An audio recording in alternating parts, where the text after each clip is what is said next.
There is a supernatural world that surrounds us. Sometimes it manifests to people like you and me. You'll hear stories about this, so much more, right here on Supernatural Confrontations.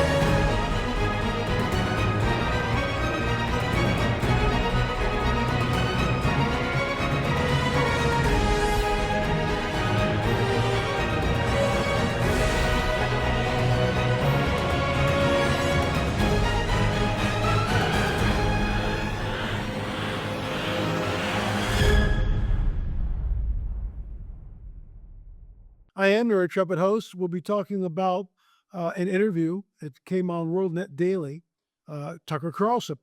And he quotes, "The people who run countries believe in the supernatural, including giants and pyramids." We'll be talking about that, so much more. But first, a word from our very trusted sponsor. Something's brewing. You can feel it. The problem? You never know the full story until after. After the crash, after the collapse, after it's too late. And here's the brutal truth. You can't protect yourself after the fact. Folks, you have to be ready now. All this uncertainty, the chaos, the warning signs. Maybe it's nothing. Maybe it's just noise. But maybe it's the beginning of something a whole lot bigger. Nobody knows for sure. But waiting to find out, that's how people get hurt. Physical gold and physical silver aren't just investments. They're preparation. They're the foundation of real protection. My friends over at Noble Gold Investments have been helping Americans just like you protect themselves for nearly a decade. No pressure, no games, just proven insight when it matters most. Look, you're either prepared or you're not. Which one will you be when everything changes overnight?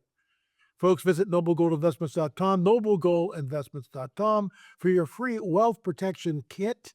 That's noblegoldinvestments.com. Remember, they're prepared, don't panic. So this article is by Tucker Carlson, and the byline underneath the headline is, "Why do they try so hard to convince the rest of us it's not real?" So we're going to get into this. The people who run countries believe in the supernatural. It's the main thing they believe in. Why do they try so hard to convince the rest of us it's not real? A.J. Gentile on giants, the pyramids, and remote viewing. Why does the science community refuse to admit?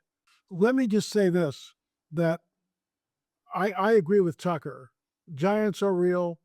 The pyramids were not made by the Egyptians, and I realize that's conspiracy theorists. See this right here? My webmaster made this for me, Sean C. Green. So we have two Italian scientists on our show when the story broke. And I was like a kid in a candy store. You know, they need to find out, because if this is real, it rewrites history. Just like when we did the DNA test on the Paracas skulls. This is the baby mummy skull, which we unwrapped at Senior Juan's Museum. I want to thank Brian Forrester for helping with that. Senior Juan has passed away now a number of years ago. Joe Taylor molded this. It's very, very difficult for him to mold. And, you know, Richard Shaw and I did the film work.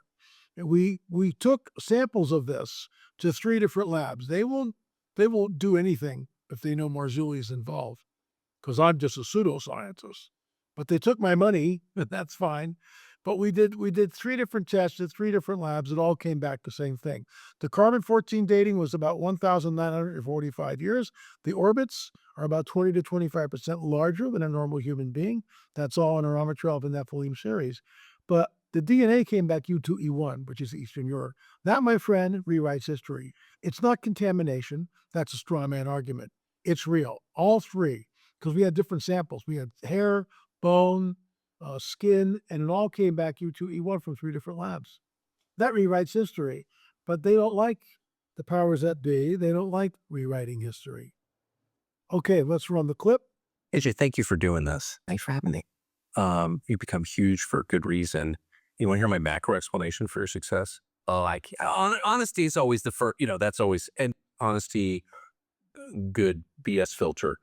But you expose the deepest truth of all, I think, which is there's a lot of stuff we don't know and we pretend to know. We like things are not, especially the past is not settled like at all. There's just a lot that we don't understand. And I don't understand why we won't admit we don't understand it. Whole Okay, so this interview is like an hour and a half, and I don't have time to go through the whole thing and talk about it. I want to show you something right up front here. See that right there? What is that? See the poster right there? Fatima. What are we looking at here? So let's continue. I'm going to see if I can cherry pick some of the graphics here and see what he has to say. I don't think they use a lot of graphics, but let me just see. And he explores it and he's kind of mapping it. And inside he finds basically the remains of an ancient city, artifacts, a giant statue that kind of looks like Buddha, but not quite. Hieroglyphics that kind of look Egyptian, but not quite. And he comes out and he's putting together an expedition. And when it's time to go back and explore, he never shows up. And that story was in the papers. He's talking about the explorer that went into the Grand Canyon. That's what he's talking about there. And allegedly, all this happened. There are sections of the Grand Canyon which you can't go to today. So let's continue. What bothers me about that one, it's one of the mysteries that I really wish I knew, is that you can find that opening in the Grand Canyon and it's covered with an iron gate. And So let's stop right there. Why is it covered with an iron gate? Why can't the people of the world find out what the heck is in there? Let me just go and see some more. I'm just trying to see if he has some graphics here, but I don't see them. So, and again, I don't have time to go through, and I don't want to use his, but I'm sort of cherry picking here. So give me a second. like yesterday, right, the pyramids were there. they were there. Yeah. I mean, Göbekli Tepe is another thing that we can't explicit. Göbekli Tepe is pre-flood. This is a pre-diluvian structure, not supposed to happen Where is it? in Turkey. Uh, That's where all the good stuff is in Turkey. Um, Tell us what that is. Göbekli Tepe is an ancient site. It's about 13,000 years old. Could be wrong on the date, but I'm pretty close. And it's pillars arranged in that align with astrological formations. Let me stop you right there. I believe Göbekli Tepe is pre-flood, like this gentleman does too, and that's all good. But um, I think it's fallen angel technology, Nephilim architecture. Notice it was covered up. We've been in many sites where they were covered up, maybe perhaps even deliberately shut down. So, you go to a place like Sacsayhuaman in Peru, or Ollantaytambo in Peru, all the places in America that I've been with the mounds and all these places, and they are sites which were created. America Stonehenge is a perfect example of that. The place was shut down, in my opinion. In my opinion, we know that the oracle tube in the chamber, which was hidden, the oracle tube is right underneath that very large sacrificial altar. So when you stood in the secret chamber and you said anything into that oracle tube, it would amplify your voice and echo would come out underneath the slab. So very, very ritualistic, very strange, very bizarre. So there's a hidden history that's been deliberately obfuscated from the peoples of the world. Let's continue. Align with the seasons. They're carved with intricate designs, animals, writing, all kinds of stuff. And we're supposed to be hunter-gatherers with spears and buffalo at this point, not building these immense structures. And what's really strange about Göbekli Tepe, That's not hunter-gatherer behavior. no, it is not. That's very sophisticated behavior. It appears Let me continue. Civilizations as, in some ways, as advanced as ours, tens of thousands of years ago. I can't make that leap. I'd like to, but I can't make that leap because I feel like there would be evidence of that. And I think this is where Graham Hancock gets criticized unfairly because he's never said that there's been, Atlanteans with flying ships or anything like that. All he said is we may have been more advanced than we've been led to believe. Let me just say this, that when we plug in the fallen angel and the fallen angel technology and Nephilim architecture, everything changes.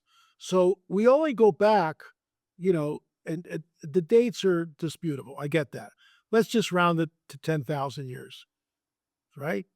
So if we were here for millions of years before that, where are the civilizations? You mean everybody was living in caves and throwing spears for a million years?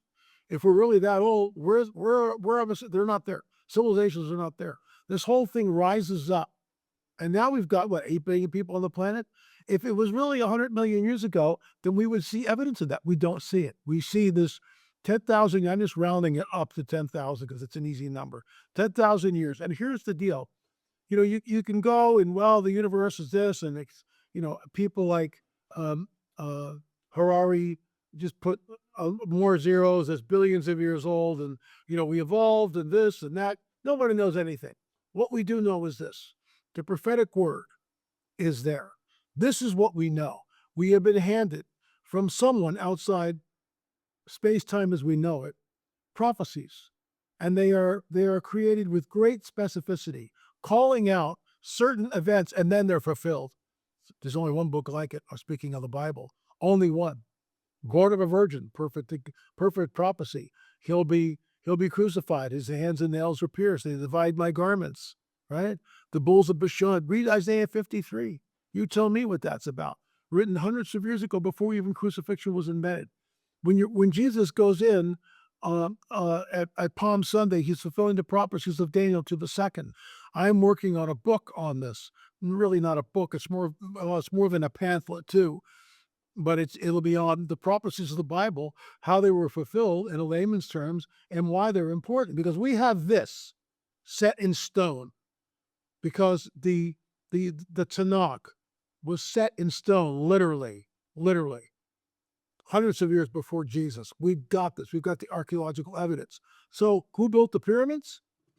I'll hold it up again. You tell me who built the pyramids. If this holds true, it throws everything we know about the world right out the window. And that's what they're terrified of. That's what they're terrified of. Because it points back to a supernatural worldview. So I'm just kind of painting with a broad brush here. I don't want to, go through this whole thing and kind of cherry pick, but I suppose that's what we're doing. Let me see if I can go to the next segment and see what he's talking about here.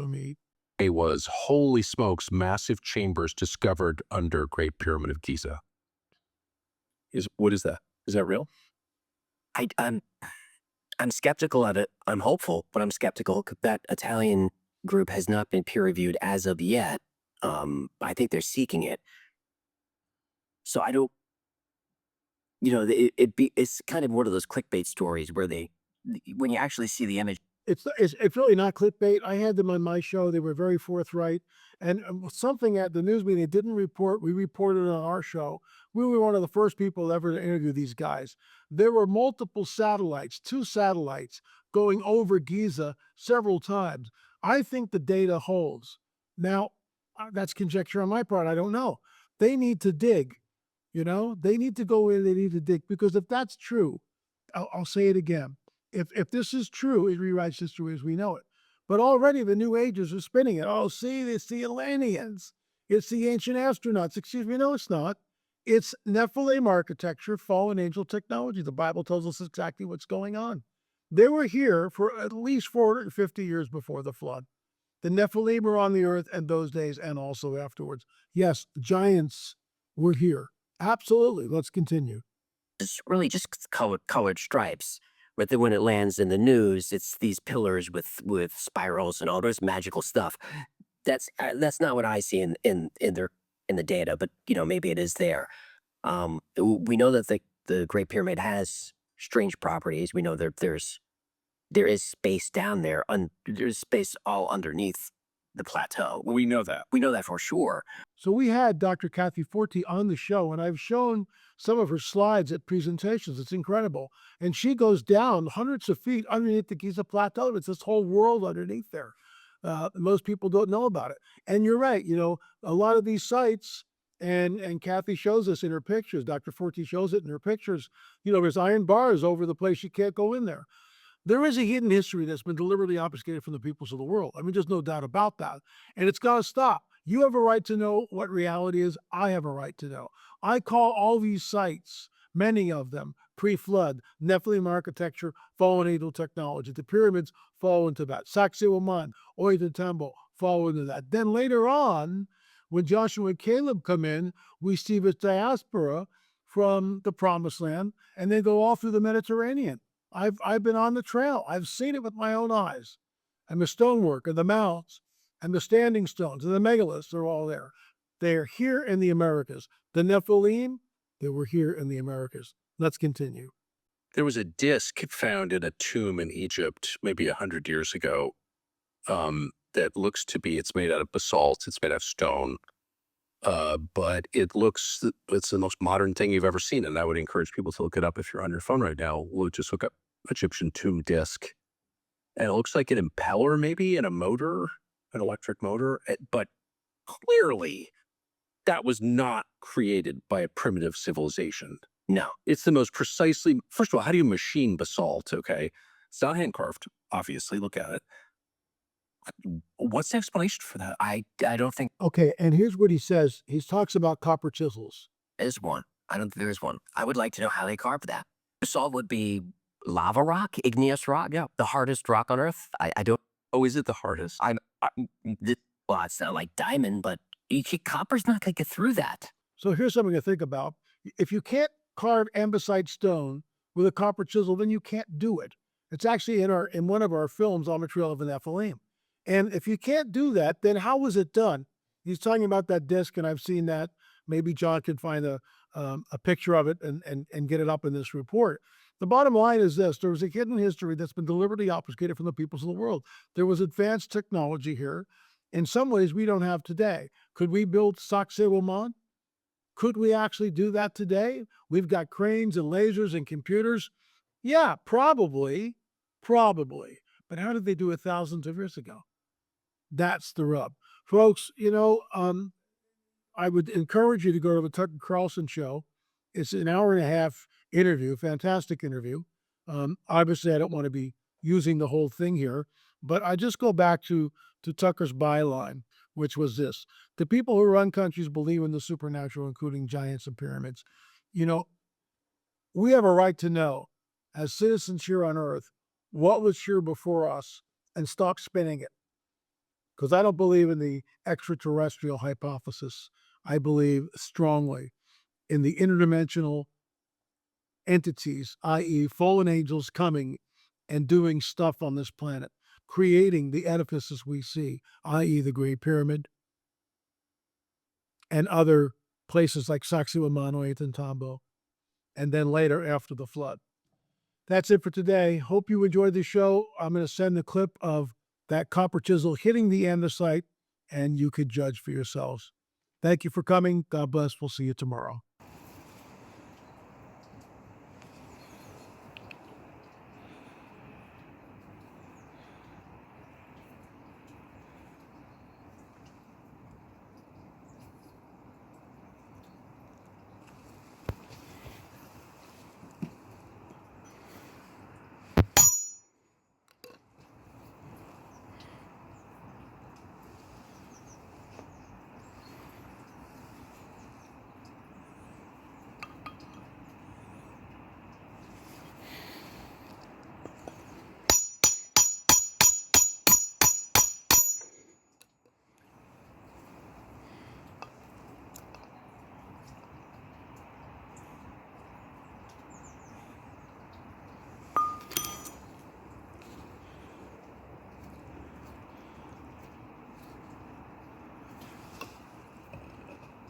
Hey folks, L.A. Marzulli here. Thanks so much for reading The Waiting Room.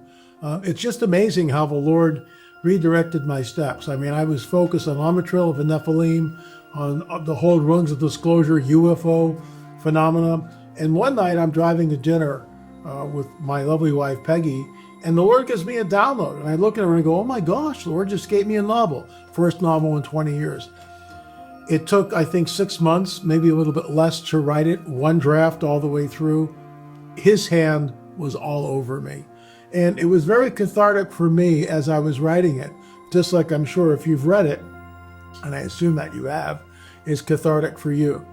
You know, human beings, my first mentor, Wayne Kendall, he passed away a number of years ago, but Wayne used to say, human beings are garbage dumps. Wayne, what do you mean by that? Well, we take things in, we hold on to our hurts, our unforgiveness, and they fester. And I know the Lord gave me a word for 2026, and it was apoplectic. I didn't know what it meant either, but it's one word, apoplectic, and it means rage, anger, and that's not a good thing. And so I had to look at the anger in my life, the people I was angry towards, and then forgive. Folks, forgiveness is the key that unlocks the prisons that we hold ourselves in. We actually build our own prisons with unforgiveness, with bitterness, with anger. Go to Jesus. That's how it works. Because I can't fix it, and you can't fix it, but he can fix it. And that's what he does. He comes into our lives, and he fixes stuff. He fixes us. How does that work? If you know him, if you think you know him, but you don't know him, then you don't know him. How do you get to know him? Confess with your mouth that Jesus is Lord and that God raised him from the dead, and you'll be saved. And when you do that, buckle up, because the Spirit of a living God will come into your life and change you from the inside out. Thanks so much. God bless you. And thanks for reading The Waiting Room.